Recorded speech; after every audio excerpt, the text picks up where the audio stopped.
ಆದ್ರೆ ನನ್ನ ಒಂದು ಬಹಳ ಸಂತೋಷ, ಎಲ್ಲರೂ ಕೂಡ ಬಂದು ರಾಜ್ಯದ ಹಿತಕ್ಕೆ ಅವರು ಕೈ ಜೋಡಿಸಿದ್ದಾರೆ. ಗೌರವಾನ್ವಿತ ಪ್ರಧಾನಮಂತ್ರಿಗಳಾಗಿದ್ದಂತ ದೇವೇಗೌಡರು ಕೂಡ ನಾನು ಬರ್ಲಿಕ್ಕೆ ಸಾಧ್ಯ ಇಲ್ಲ, ನಾನು ನನ್ನ ಇವರು ನಮ್ಮ ಪಕ್ಷದ ಪರವಾಗಿ ಶ್ರೀ ಕುಮಾರಸ್ವಾಮಿ ಮತ್ತು ಶಾಸಕಾಂಗ ಪಕ್ಷದ ನಾಯಕರುಗಳು ಬಂದು ಪಾರ್ಟಿಸಿಪೇಟ್ ಮಾಡ್ತಾರೆ ಅಂತೇಳಿ ಅವರು ತಿಳಿಸಿದ್ದಾರೆ.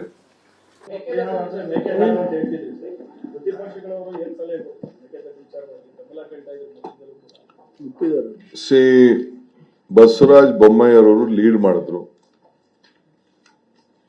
Mekedatu that is the permanent solution ಏನು ಈಗಾಗಲೇ ಸುಪ್ರೀಂ ಕೋರ್ಟ್ ಜಡ್ಜ್ಮೆಂಟ್ ಕೊಟ್ಟಿದೆ, ಸೆಂಟ್ರಲ್ ಗವರ್ಮೆಂಟ್ ಅವರು ಏನು ರಿಪ್ಲೈ ಮಾಡಿದೆ ಅದೆಲ್ಲ ಗಮನದಲ್ಲಿ ಇಟ್ಕೊಂಡು you should go, don't waste time. ಇಬ್ರಿಗೂ ಅನುಕೂಲ, ಅದು ತಮಿಳುನಾಡಿಗೆ ಜಾಸ್ತಿ ಅನುಕೂಲ, ಕರ್ನಾಟಕಕ್ಕೆ ಕಡಿಮೆ ಅನುಕೂಲ. ಅದನ್ನ ಈ ಡಿಸ್ಟ್ರಿಕ್ಟ್ ಸಂದರ್ಭದಲ್ಲಿ ನೀವು ಇದನ್ನು ಉಪಯೋಗಿಸಿಕೊಂಡು ನೀವು ತಮಿಳುನಾಡವರಿಬ್ರು ಕೂತ್ಕೊಂಡು ಸೌಹಾರ್ದತೆಯಿಂದ ಬಗೆಹರಿಸಿಕೊಳ್ಳಕ್ಕೆ ನಮ್ದೆಲ್ಲ ತರದ ಸಹಕಾರ ಕೊಡ್ತೀವಿ ಅಂತ ಹೇಳಿದ್ದಾರೆ. ಏನಿಲ್ಲ, ಅದು ಏನು ಟೆಕ್ನಿಕಲ್ ಪ್ರಾಬ್ಲಮ್ ಏನಿಲ್ಲ. ಒಂದು ಸ್ಮಾಲ್ ಕ್ಲಾರಿಫಿಕೇಶನ್ ಕೇಳಿದ್ದಾರೆ. ನಾವು ಹಿಂದೆ 4 TMC ಬಗ್ಗೆ ಪ್ರಸ್ತಾವನೆ ಮಾಡಿದ್ದು ಕುಡಿಯೋ ನೀರಿಗೆ. ನಾನು ಮಂತ್ರಿ ಆದ್ಮೇಲೆ ಇನ್ನೊಂದು 6 TMC ಮಾಡಬೇಕು ಅಂತ ಅದಕ್ಕೆ ಒಂದು ಆರ್ಡರ್ ಮಾಡಿದ್ದೆ. ಅಲ್ಲಿ ಏನಾಗಿದೆ ಅಂತಂದ್ರೆ ಈಗ ಏನಾದ್ರು ಬಿಟ್ರೆ ಇನ್ನು 2 TMC ಇಟ್ರೆ ತುಮಕೂರವ್ರು ಬಂದು ಕೇಳೋದು, ಇನ್ನೊಂದು ಬೇರೆ ಜಿಲ್ಲೆಯವ್ರು ಬಂದು ಕೇಳೋದು, ರಾಮನಗರದವ್ರು ಬಂದು ಕೇಳೋದು, ಸೌತ್ ಅವ್ರು ಬಂದು ಕೇಳೋದು, ನಾರ್ತ್ ಅವ್ರು ಬಂದು ಕೇಳೋದು ನೀರಿಗೆ.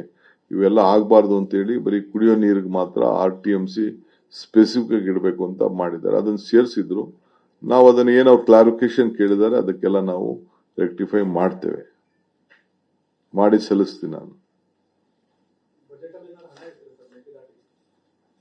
ಟೈಮ್ ಬಂದಾಗ ಅದಕ್ಕೆ ಉತ್ತರ ಕೊಡ್ತೀನಿ. ಅದು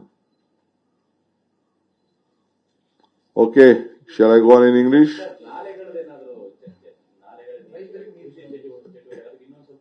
ಫಸ್ಟ್ ಅದು ನಾನು ವೇಟ್ ಮಾಡ್ತೀನಿ. ಈಗ ಕೆರೆಗಳಿಗೆ ತುಂಬಿಸೋದಕ್ಕೆ ಏನ್ ಬೇಕೋ ಅದಕ್ಕೆ ನಾವು ಮಾಡಬೇಕಾಗ್ತದೆ. ಕುಡಿಯೋ ನೀರಿಗೆ ನಾವು ಪ್ರಯಾರಿಟಿ ಕೊಡ್ತೇವೆ. ನಾಲೆ ಬಿಟ್ರು ಕುಡಿಯೋ ನೀರಿಗೆ ಮಾತ್ರ ನಾವು ಅದನ್ನ ಗಂಭೀರವಾಗಿ ನಾವು ಆಲೋಚನೆ ಮಾಡ್ತೀವಿ. ಈಗೂ ಕೂಡ ನಾನು ರೈತರಿಗೆ ನೀವು ಆತರ ಪಡಕ್ ಹೋಗ್ಬೇಡಿ ಅನ್ನೋದು ನನ್ನ ರಿಕ್ವೆಸ್ಟ್ ಇದೆ.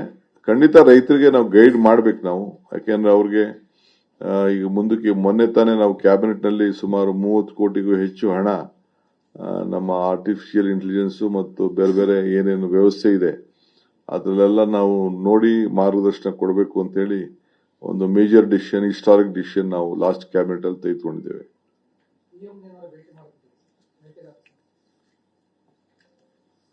ಟೈಮ್ ಅದಕ್ಕೆ ಉತ್ತರ ಕೊಡ್ತದೆ.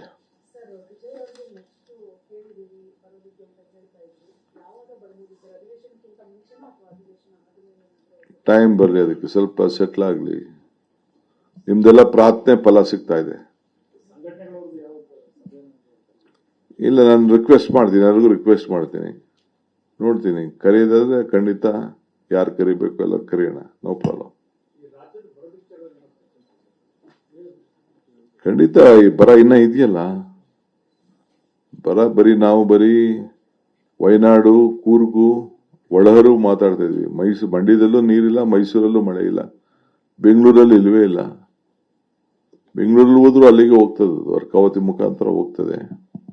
ಇಡೀ ರಾಜ್ಯದಲ್ಲಿನ ಬರ ಛಾಯೆ ವಿಪರೀತ ಹೆಚ್ಚಿಗೆ ಇದೆ. ಬರೀ 37% ಮಾತ್ರ ಇಲ್ಲಿವರೆಗೂ ಮಳೆ ಬಿದ್ದಿರೋದು. ಇನ್ನ ಟೈಮ್ ಇದೆ, ವೇಟ್ ಮಾಡೋಣ. ಓಕೆ.